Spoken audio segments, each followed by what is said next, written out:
Oi, turma, tudo bem? Na nossa aula de hoje teremos uma matéria muito interessante sobre bacteriologia. Talvez os seres vivos que eu mais goste, que eu mais sou apaixonada, as bactérias. Delas que a gente vai falar na aula de hoje. Bom, um pouquinho de história antes, né? Pra gente entender de onde elas surgiram, né? E como a gente chegou em tudo que a gente conhece sobre elas hoje. No século XIII, né? Esse cara aqui, o Roger Bacon, né, não é Bacon, é o Roger Bacon, sugeriu que as doenças eram causadas por seres vivos invisíveis, ou seja, a gente não conseguia ver os seres vivos, mas mesmo assim eles causavam doença. Eles percebiam que não era o corpo, ele percebeu que não era o corpo da pessoa que gerava essa doença automaticamente, sozinho, né, mas sim que tinha um ser ali invisível que causava essa doença. Em 1483 a 1553, né, essa ideia foi novamente postulada por esse cara aqui, por Girolamo Fracastoro de Verona, tá? Então, lá na Itália, ele propôs novamente essa ideia para tentar entender um pouquinho do mundo dos seres vivos invisíveis, né? Digamos que a gente sabe que atualmente a gente consegue observá-los por meio do microscópio, mas antigamente não se tinha essa ideia. De 1632 a 1723 foi feita a primeira observação das bactérias, dos organismos bacterianos, por esse cara aqui, pelo Anthony, né? Que ele sim utilizou um microscópio simples que ele mesmo criou. Então ele criou esse microscópio e aí ele começou a observar as estruturas bacterianas. Em 1860, o nosso famoso Pasteur, né? Muito conhecido, tem até exposições, museu exclusivo para ele, provou que as bactérias eram seres vivos que se multiplicavam entre si. A gente viu na aula anterior virologia, né? A gente aprendeu um pouquinho sobre os vírus, e os vírus, eles podem ser considerados acelulares, porque eles só conseguem sobreviver dentro de outra célula, ele necessita de um outro ser vivo para sobreviver. Já as bactérias não, elas conseguem se multiplicar entre elas, elas conseguem trocar material genético, então elas conseguem realizar N funções que não são possíveis nos vírus, tá? Juntamente com Koch, né, que nasceu nesse período aqui, ele viveu nesse período de 843 a 1910, eles iniciaram o estudo da bacteriologia. Quando a gente fala bacteriologia, a gente está falando do estudo das bactérias, né? Então tem uma área de estudo exclusivamente para as bactérias, assim como a gente tem a virologia, que é a área de estudo exclusiva para os vírus. E o que são essas bactérias, né? As bactérias, olha como elas são importantes, elas têm um reino exclusivamente para elas, reino Monera. São unicelulares, ou seja, formadas apenas por uma única célula. Aqui a gente está observando uma bactéria aqui, outra aqui, outra aqui, outra aqui, tá vendo? Elas são únicas, uma única célula e tem a sua estrutura nessa única célula. Procariontes, ou seja, o material genético não é organizado, estão em todos os lugares mesmo, gente. Todos os lugares que vocês imaginarem, os lugares mais remotos, né, sem oxigênio, as bactérias vão estar lá, elas vão crescer lá, né? Tanto que a gente convive com uma microbiota bacteriana gigantesca dentro do nosso corpo e sobre o nosso corpo também, na nossa pele, né? A gente tem a microbiota da nossa pele também. Podem causar doenças, mas nem sempre elas causam doenças. Aqui uma informação importante, elas causam doenças quando elas têm oportunidade de causar a doença e tem uma grande importância ecológica e econômica para a produção de muitos produtos. Essa imagem aqui mostra, né, onde a gente encontra as bactérias no nosso corpo, né? Então, olha só, boca, esôfago, pele, mucosa, intestino, ânus, genitais. Função principal, proteger o organismo. São as bactérias, elas fazem parte do nosso sistema imunológico, né? Elas protegem o nosso corpo. Pensa assim, se tem bactérias morando em um lugar, por exemplo, no nosso intestino, se chega um organismo estranho, um outro agente causador de doença, essas bactérias, se elas estão em quantidades boas, elas vão conseguir combater. Elas vão falar, sai daqui porque esse lugar é nosso, entendeu? levam informações para que as células de defesa possam agir, tá? Mantém a microbiota de todas essas regiões em equilíbrio. Aqui tem a palavra flora, né? Eu não gosto muito de utilizar essa palavra. Flora e fauna, né? Eu gosto de microbiota intestinal. E a quantidade de bactérias, né? Quantos tipos de bactérias a gente tem? Olha só, a gente tem 48 tipos de bactérias na nossa pele, 56 na boca, 43 no esôfago, 25 no estômago, 195 tipos de bactérias no nosso intestino e 5 tipos de bactérias presentes na nossa vagina. O equilíbrio é muito importante, então não só elas estarem lá para proteger, mas se elas têm oportunidade, elas vão causar infecção, tá? Então, por exemplo, bactérias que vivem na região vaginal. Se a gente tem um desequilíbrio pH, né, desequilíbrio do pH, desequilíbrio hormonal também, essas bactérias, elas podem sim causar algum tipo de infecção. Então, elas sozinhas, elas não conseguem sobreviver, elas precisam de um meio favorável para conseguir produzir as suas substâncias e auxiliar no nosso sistema imunológico.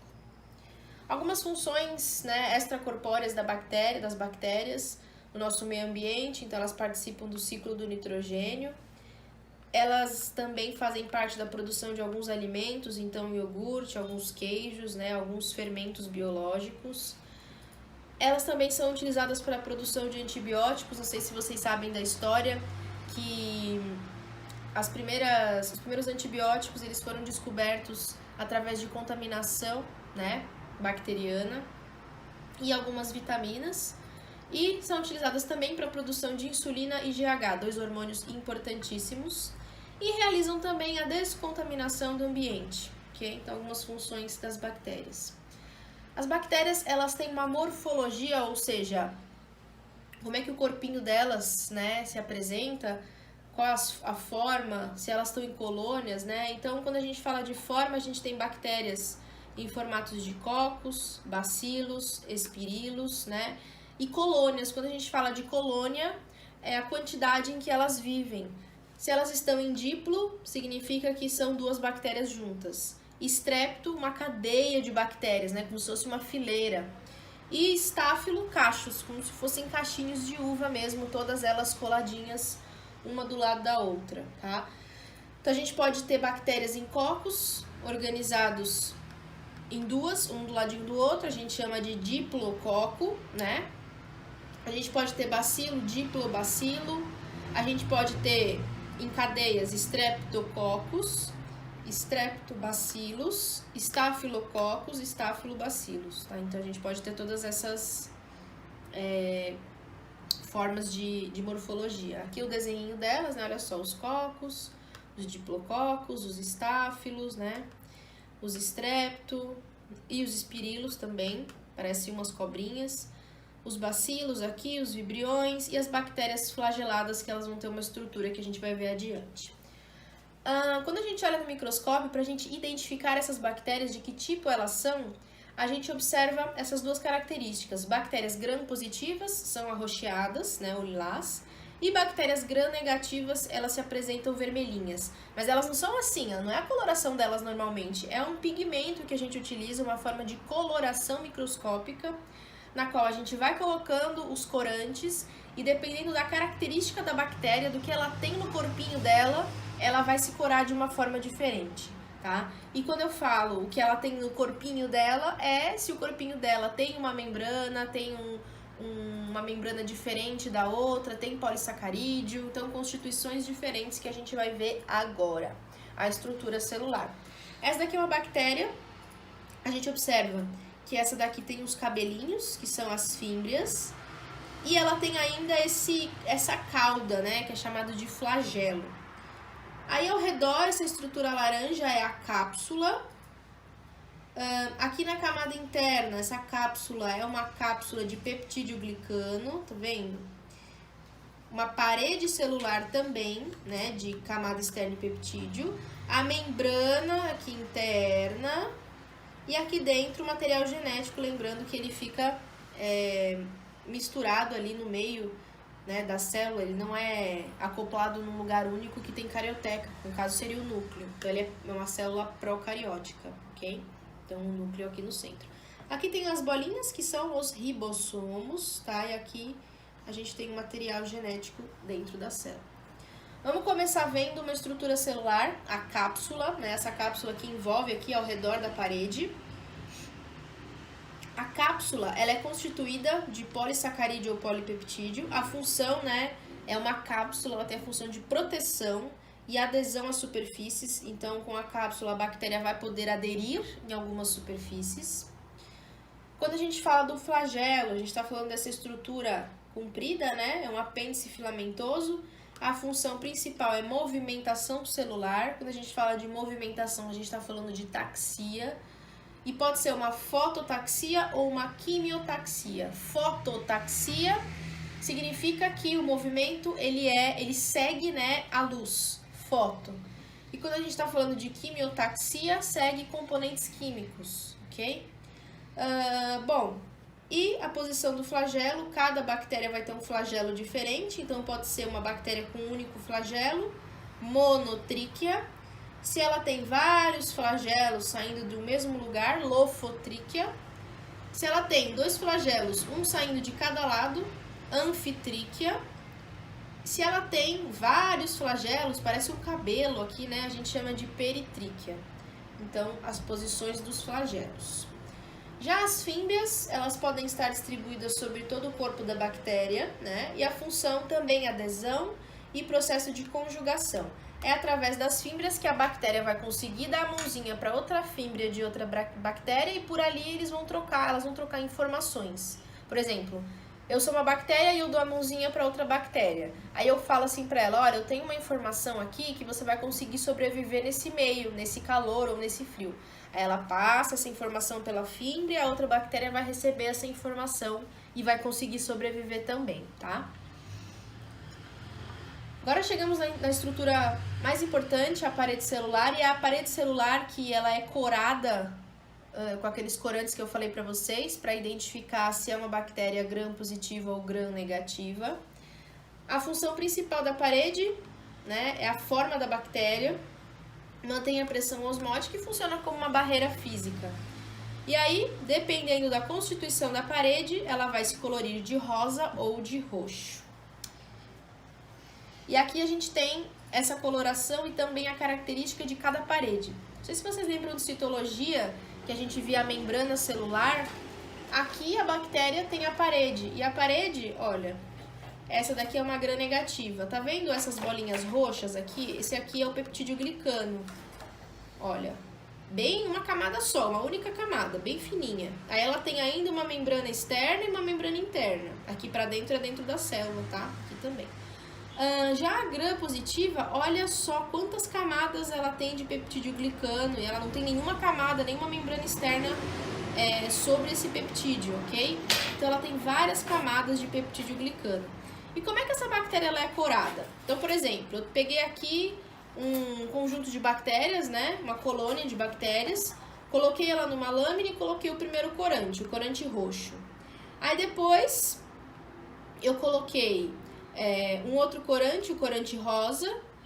Aí depois eu coloquei um álcool. E aí as bactérias que ficarem rosinhas são as gram-negativas. E as bactérias que ficarem roxinhas são as gram-positivas, certo? Então é assim que a gente observa no microscópio para identificar qual bactéria que é. Porque dependendo da cor da bactéria, ela vai causar uma infecção diferente. É assim que os médicos e os patologistas e os biomédicos, farmacologistas também, eles utilizam para identificar as bactérias. E dentro da bactéria, a gente falou da estrutura interna. Dentro da bactéria eu falei para vocês que elas são procarióticas, então elas têm um material genético mergulhado ali dentro, né? Mergulhado no citoplasma, e a gente tem também no ribossomo, né? O ribossomo ele vai funcionar como os nossos ribossomos, síntese de proteína. O material genético pode ser um cromossomo circular, tá vendo? Lembra do nosso cromossomo?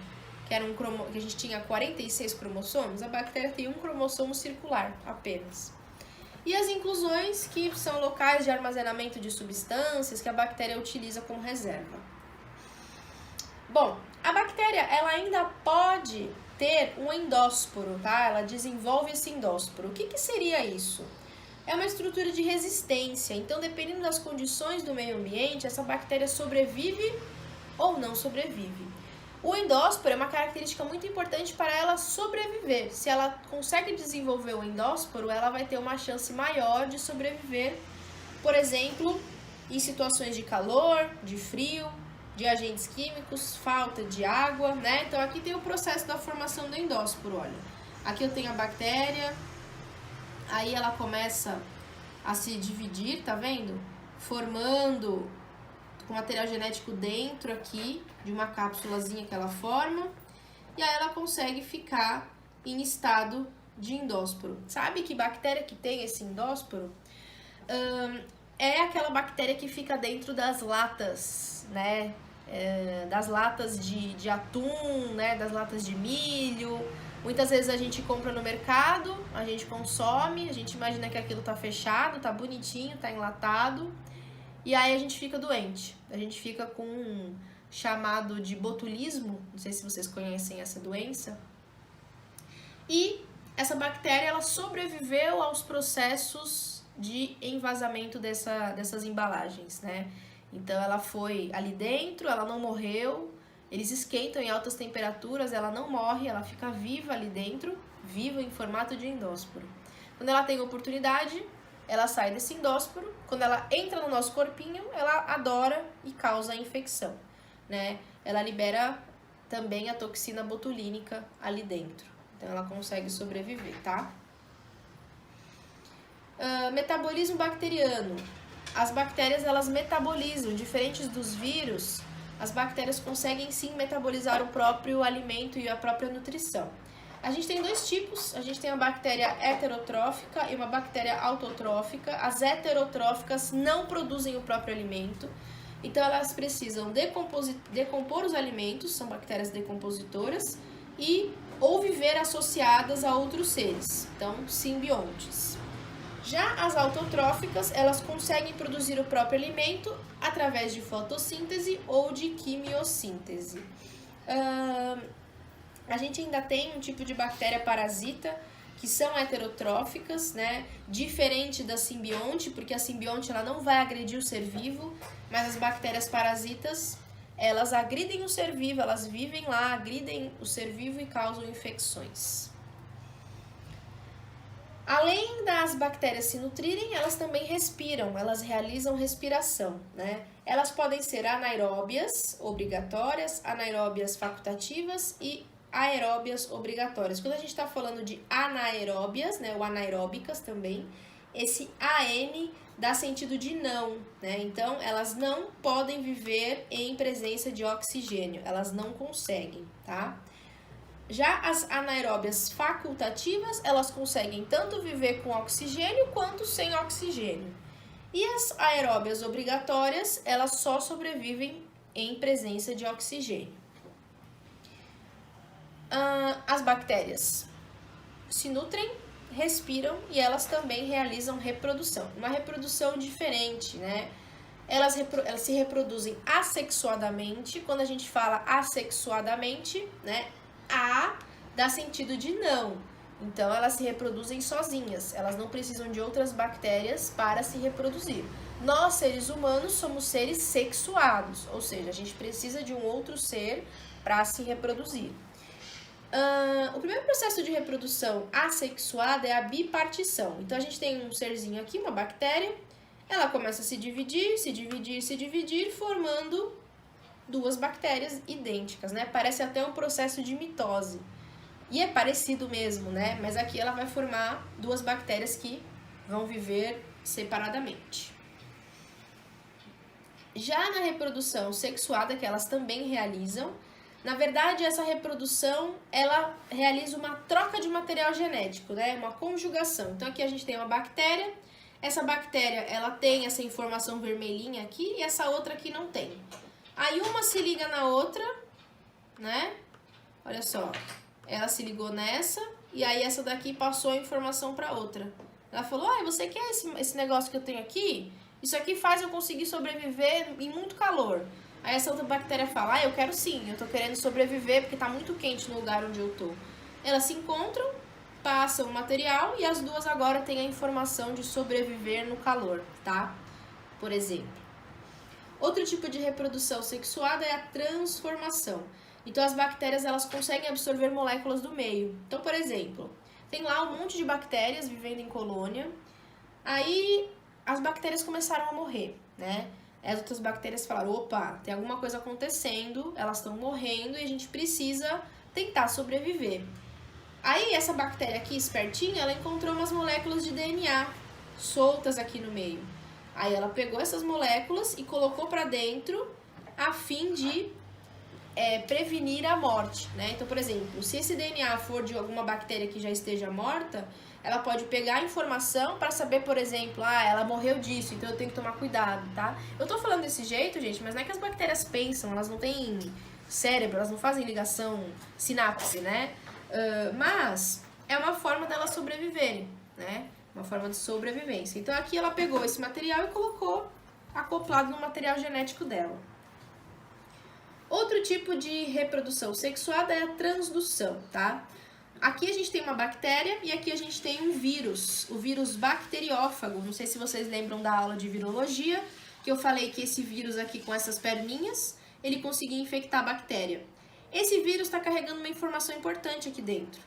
Aí ele vai, encontra com a bactéria, ele consegue entrar na bactéria, né? Olha lá o material rosinha dele aqui e o material verdinho da bactéria. E ele começa a produzir vírus iguais, ele utiliza a bactéria para produzir outros iguais a ele, né? Aqui também, olha, o DNA bacteriano, né? O vírus colocou o DNA dele aqui para dentro e a bactéria acoplou o vírus desse DNA. Esse tipo de reprodução ele é muito utilizado em laboratório, quando a gente quer, por exemplo, fazer uma bactéria modificada geneticamente para a gente fazer o nosso experimento. Então, a gente utiliza, sim, um vírus com material genético para colocar o material dentro da bactéria para a gente poder estudar, tá? Isso é bastante utilizado.